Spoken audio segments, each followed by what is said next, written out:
And we let them do their own thing. But give them a round of applause. And this is the new scholarship. This is the new group of scholars for some of the grown folks are going to pass the baton to.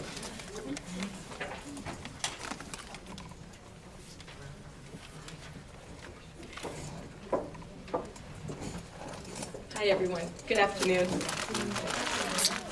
Let's see, there are too many electronic devices here, so I'm just going to lean this over here. Okay,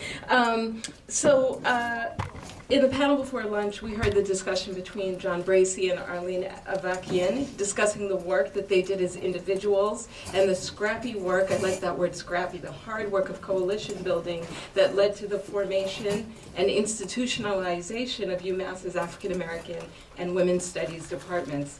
They offered a picture of really a model of political and scholarly collaboration that was rooted in conceptions and shared conceptions of social justice. This afternoon, we have the opportunity to continue and to build on this conversation by hearing from three Black feminist scholars who are doing really exciting work, new work in the field of cultural studies. And they inhabit the critical world that's at the nexus of cultural formations and their historical foundations.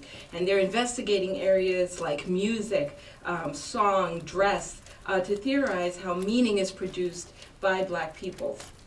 The work of the cultural studies scholar is even more pressing in this era, where globalization is synonymous with neoliberal policies that benefit multinational corporations, that give nation states license to deny civil liberties in the name of democracy and in the name of security. Cultural studies emphasis on agency and the ways that people produce, people within their local communities produce and circulate meaning is absolutely critical in developing strategies of resistance and counter-hegemonic narratives. So we're going to start today off with three papers by scholars who are doing that very work. Their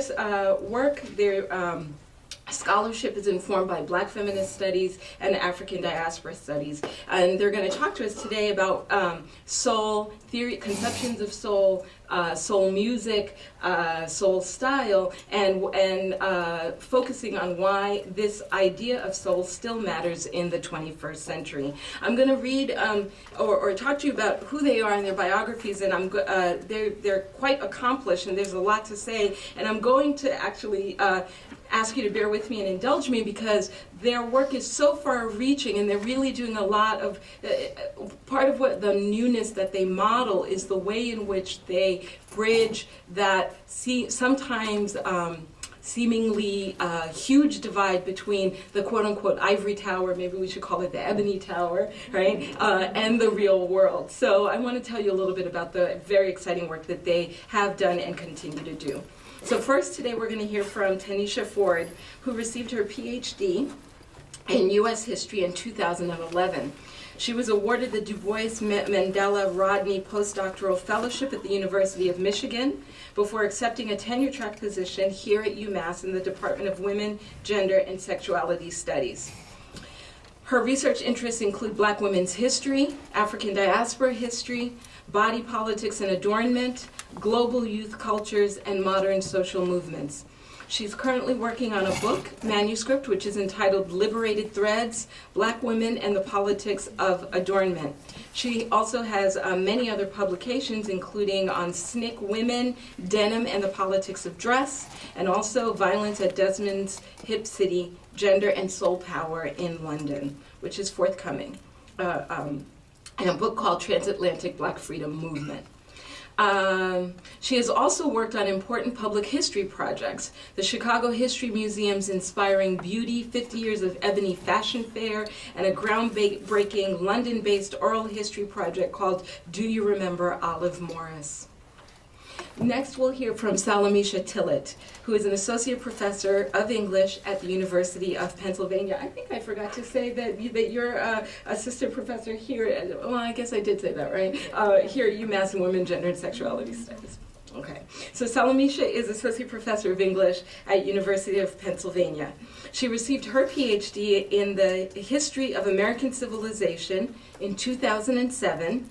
an MA in English from Harvard University, and her MAT from Brown University. I'm going to have to ask you what an MAT is. Oh, okay, thank you. From Brown University. She graduated Phi Beta Kappa from the University of Pennsylvania, where she received her BA in English and Afro-American Studies. In 2010 and 11, she was a recipient of the Woodrow Wilson Foundation Fellow for Career Enhancement and served as a visiting fellow at the Center of African American Studies at Princeton University. In 2010, she was awarded the Edmund J. and Louise W. Kahn Award for Distinguished Teaching by an assistant professor at the University of Pennsylvania. And in 2013-14, so that's right now, this year, she's a scholar in residence at the Schomburg Center for Research in Black Culture. Her first book, published by Duke University Press in 2012, takes an interdisciplinary approach to the subject. It is called Sites of Slavery, Citizenship, and Racial Democracy in the Post-Civil Rights Imagination. It examines why and how contemporary African American artists, writers, and intellectuals remember antebellum slavery within post-civil rights America. She's currently working on a book on the civil rights icon Nina Simone. In 2011, she wrote the liner notes for the 3-time Grammy Award-winning album Wake Up by John Legend and the Roots. In 2013, she published Gloria Steinem, the Kindle Singles Interview with Amazon. Salamisha also guest blogs for The Nation, has appeared on the BBC, CNN, MSNBC, and NPR, and has written editorials for the Chicago Tribune, The Guardian, and The Root. And finally, she's co-founder of Along Walk Home, a nonprofit organization that uses art therapy and the visual and performing arts to end violence against girls and women. And lastly, but not least, we have Emily Lordy, who is assistant professor of English here at UMass Amherst. Emily is the author of Black Resonance, Iconic Women Singers, and African American Literature, which was published by Rutgers University Press this past fall. Black Resonance reveals aesthetic connections between the literary works of Richard Wright, Ralph Ellison, James Baldwin, Gail Jones, and Nikki Giovanni, and the vocal art of iconic women singers such as Bessie Smith, Billie Holiday, Mahalia Jackson, Aretha Franklin, and Etta James. She is now working on a second book, a literary and musical history of the concept of soul. She has published articles on Erykah Badu and Sly and the Family Stone, and her essays on musicians such as Donny Hathaway, Beyonce, and Janelle Monáe have appeared on such sites as New Black Man, The Feminist Wire, The New Inquiry, and The Root. So please join me in welcoming them. Each speaker will present for about 20 minutes, and then we should have about 15 to 20 minutes for conversation.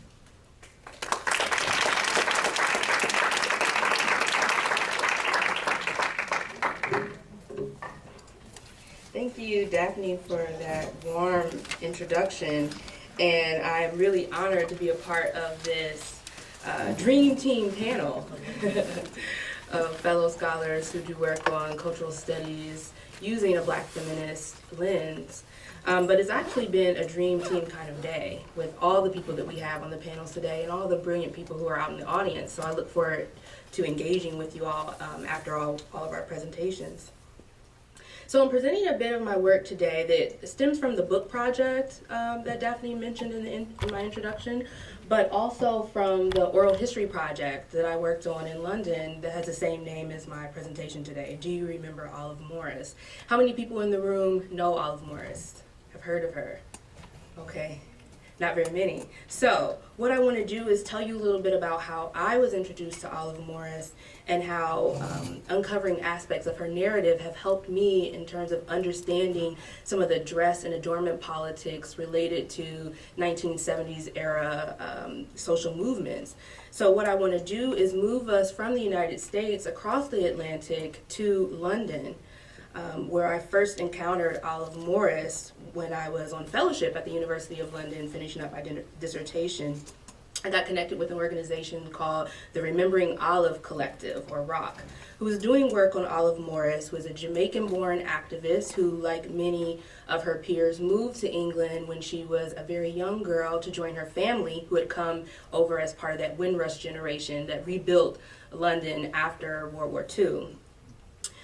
She got involved in activism very young. She was a part of the Black Panther movement and also the Black Feminist movement, but she died really young at age 27 from cancer, and so there's a way in which her name has been erased from some of the history of the global Black feminist movement in the 1960s and 70s. And so ROC was really invested in reclaiming her story, and by reclaiming her story, telling an undertold history about Black power and Black feminist activism in the UK.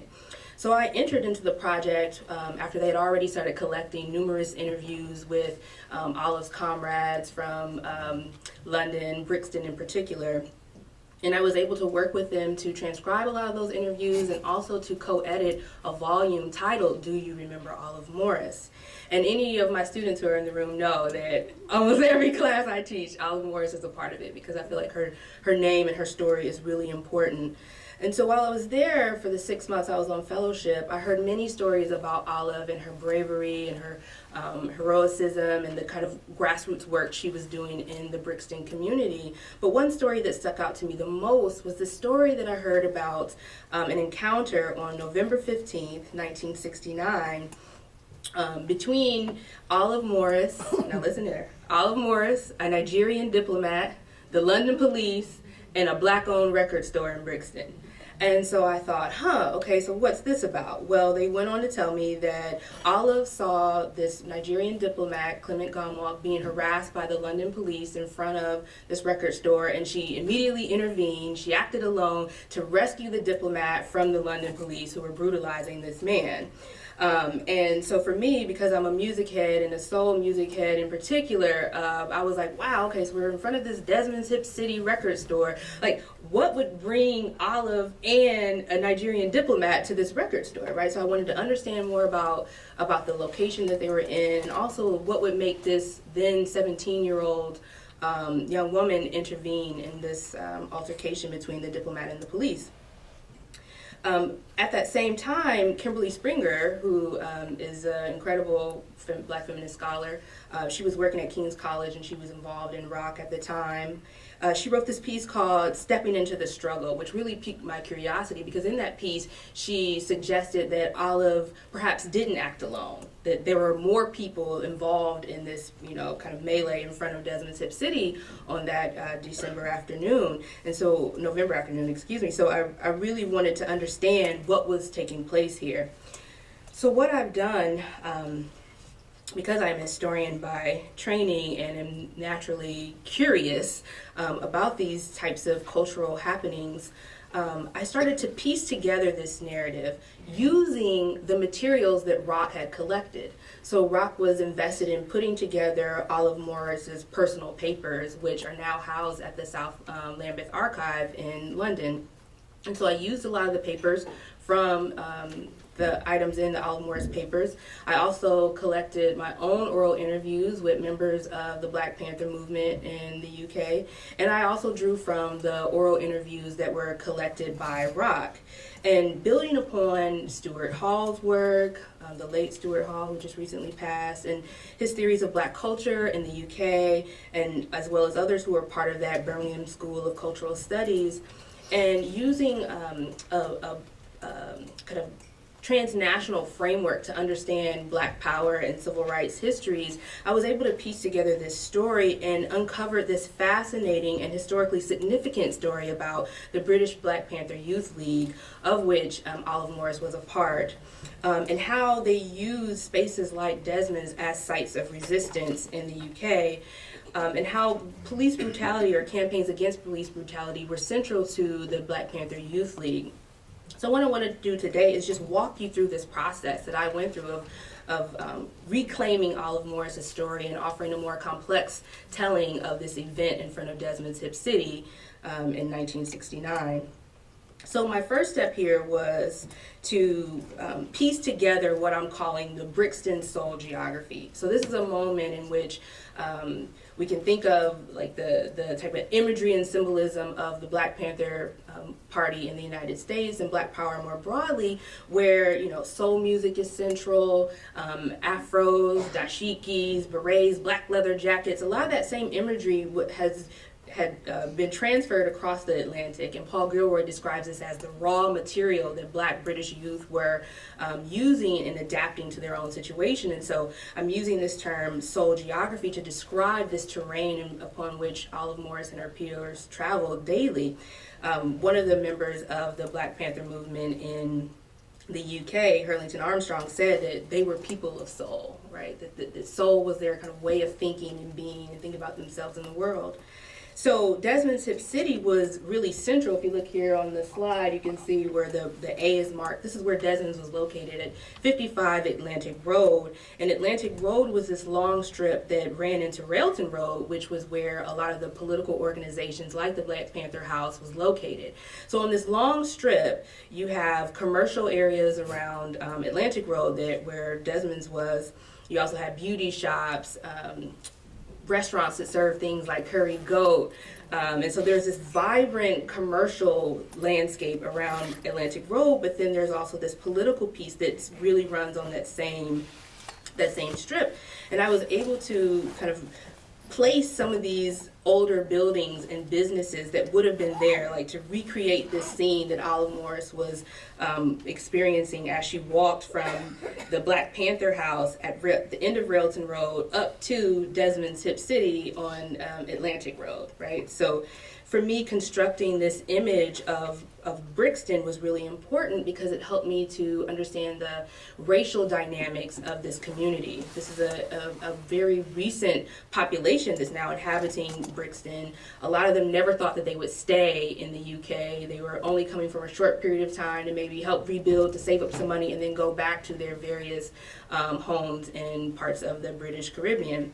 But a lot of them did end up staying, and so they built these cultural institutions like Desmond that became central to Black life in London in the late 1960s. And so I see Desmond's as an epicenter in this Brixton soul geography. So you can see here, this is Desmond's. You can see albums hanging from the ceiling, album covers on the wall, and even when they redid Desmond's Hip City, they put on the side of the building reggae, soca, soul, right? Just kind of identifying the type of music that was sold in Desmond's. And it was an important venue because it was one of the first Black-owned record stores in London.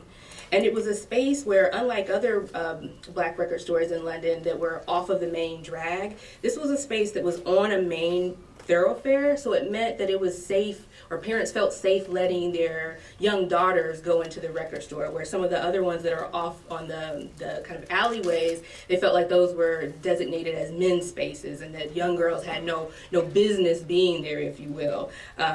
So because of Desmond's location, it drew a mixed crowd of people. So you had young white kids who would come into the neighborhood and go to Desmond's. You had Black kids from various parts of the Caribbean and West Africa that were there. And then you also had an older generation of people like Clement Gonwalk who would go and shop there.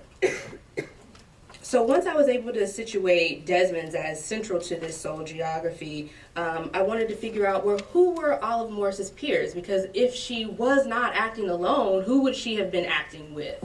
So what I was able to do is use the oral interviews that Rock collected with a lot of these people to understand that the Black Panther movement, and I'm calling it Black Panther movement specifically because they did not identify themselves as a party, in large part because they didn't have the right to bear arms in the UK, so they considered themselves more of a movement in line with an organization like SNCC in the United States, for example. So the Black Panther movement is the first independent chapter of the Black Panther Party to form outside of the U.S., and they adopted many of the U.S. Black Panther Party symbols, including the Black Panther emblem, the Black Power fist, Black berets, Black leather jackets, etc. And like in the U.S., one of their biggest concerns was police brutality. And they realized that the major targets of police brutality in the U.K. were young black kids. And so they went into the high schools and recruited students to join the Black Panther Movement Youth League. And one of those people was Linton Kwesi Johnson, who we were able to interview and get his story on record about how he joined the Panthers and why.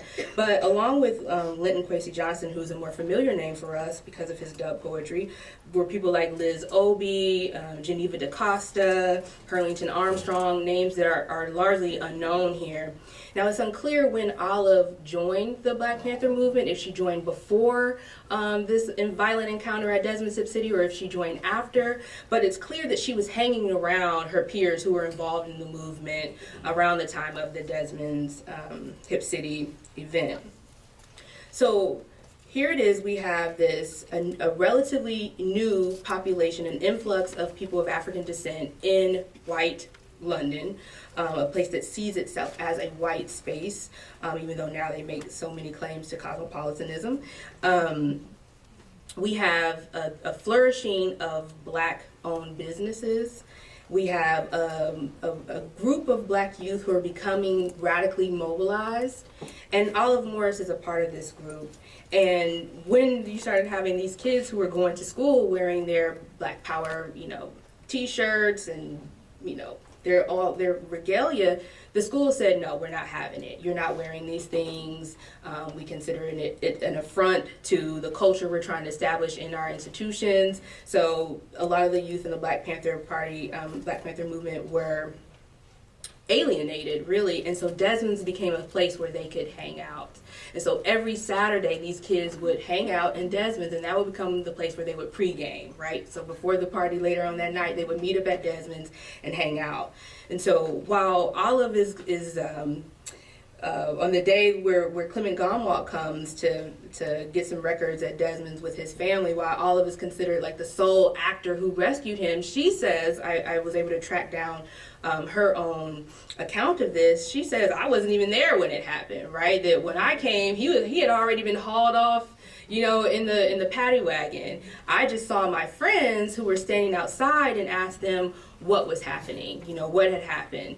And one of her friends, a young man named Steve, told her they just hauled off this Nigerian man who was trying to tell them that he was a diplomat. They hauled him off into the police paddy wagon, right? So Olive, this is an image of members of the Black Panther movement in London, that just gives you a sense of some of the symbolism that has transferred across the Atlantic. Here you can see the woman holding a book cover of Angela Davis.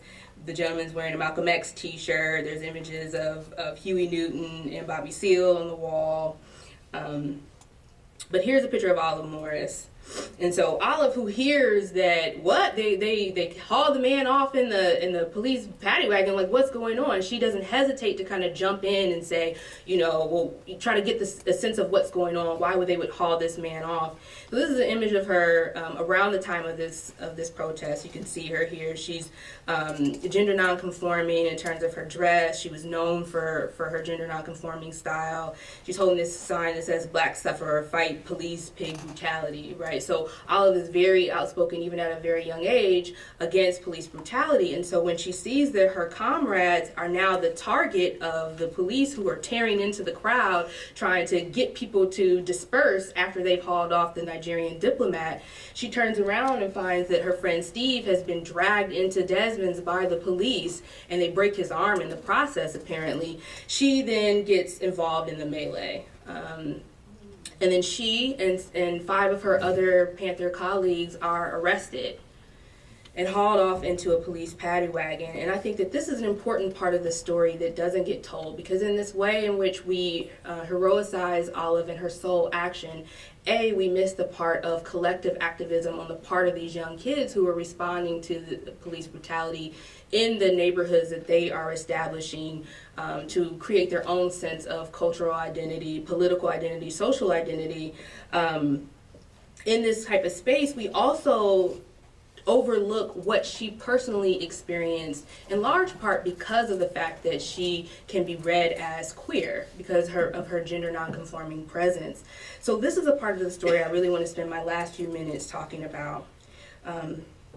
So again, I was able to track down Olive's version of the story, and this is how I was able to piece together this last part of the event.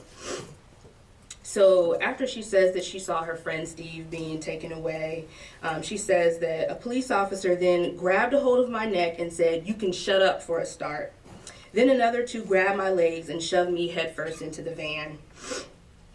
After she was thrown into the police paddy wagon, she recalls, "The three cops who threw me into the van then climbed on top of me. Then I was turned around on my back and one cop mashed my chest with his boots and bruised my breast. Each time I tried to talk or raise my head, I was slapped in the face. I was kicked in the chest." As blood poured down Olive Morris's face and throat, restricting her breathing, her friend Arlene, who too had been arrested in the melee, yelled at the cops, "She's only a girl, you know," alerting the police to the fact that Morris, who often dressed in men's clothing and wore her hair closely cropped, was indeed a teenage girl. So she was attempting to shame the police for beating up a young girl. But based on Arlene's comments and Olive's account of the ride from Desmond's to the police station, it's clear that the police were assaulting her for being Black, queer, and radical, right? So this is an intersection we often don't explore when we think about police brutality, particularly in the Black Power era. So the police respond to Arlene and say, "She ain't no girl." Right. So this continues when they bring her to the police station. Arlene and the women who are arrested get taken to one part of the jail. The men, like Steve, are taken to another part of the jail, and Olive is held alone, where she is subjected to further physical and emotional abuse. She says she was left with 15 or so policemen who taunted her, asking her to strip and prove to them that she was a girl. They called her all sorts of names that degraded her as both a Black person and also as a woman. They threatened to sexually assault her with their billy clubs. But this is a part of the story that, again, oftentimes gets erased when we tell these histories of culture, right? It's this celebratory moment. But it's also important to tell these individual stories and reclaim the voices of queer women of color in particular who are often left out of stories of police brutality.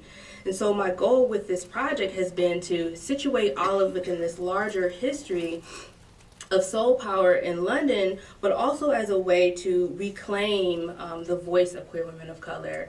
And this is a project that for me is central to the kind of grassroots feminist work that I'm dedicated to as well, because part of the reason why we get this story of what happens to Olive is because of the Nigerian diplomat. The story circulates like, whoa, look, guess what happened to this diplomat in London?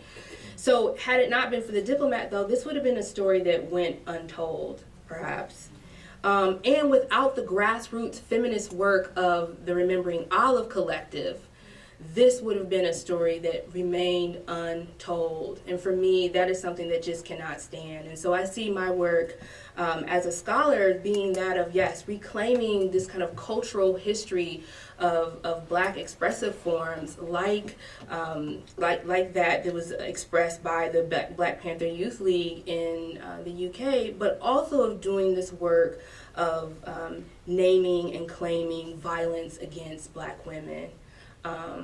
Because this is an important aspect that really plagues Black women today. You know, when we talked about earlier the fact that Black women are increasing in terms of the fastest growing population as related to mass incarceration, but oftentimes these stories of the violence that they experience while they're in these jails go untold.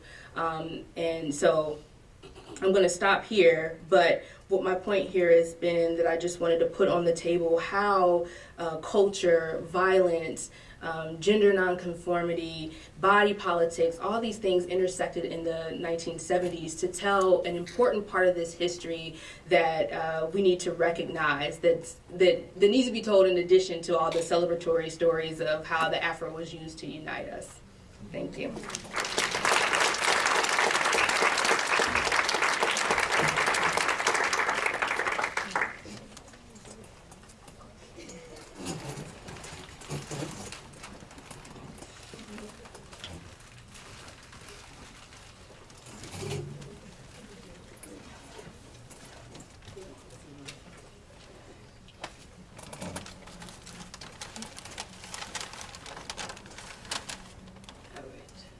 not responding.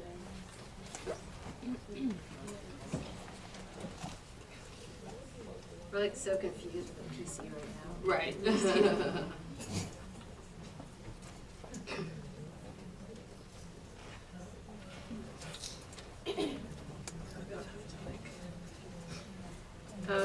Okay, well I have a PowerPoint, so we're gonna, is there another person here who does tech?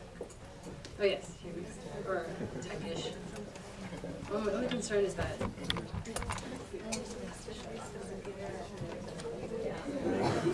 fight it. Don't fight it. Don't try to fix it. Well, okay. Should we just start it off? Oh, wait, oh, okay. Okay, I think we're. So I'm just doing my thank yous. I'm a big thank you person. So I want to thank Tanisha and Emily for inviting me to be part of this really wonderful and enriching panel. I said I was going to talk about soul. And then I sent her an email last minute saying, I don't know if I have everything on soul. So, and she said she didn't have as much on soul, but then for that presentation there was like a lot on soul. So, mine will be loosely based on soul. I think we're fine. By invoking, you know, the High Priestess of Soul, Nina Simone. I want to thank Daphne for her kind introduction. I met Daphne when I was at my first graduate, my first conference I attended as a graduate student in the very cold and rainy Buffalo. And so it's nice to see us both grown up. Speaking of grown up, sorry, I'm just trying to get this. It's also an honor to be here with my former student, now colleague, Mecca Sullivan, and I'm looking forward to hearing her later on. I know she's moderating, but she always drops quite wonderful gems when she's speaking. So, okay, and hopefully it's all. Okay, true. Oh no, right? We don't see it. It was all here at one point.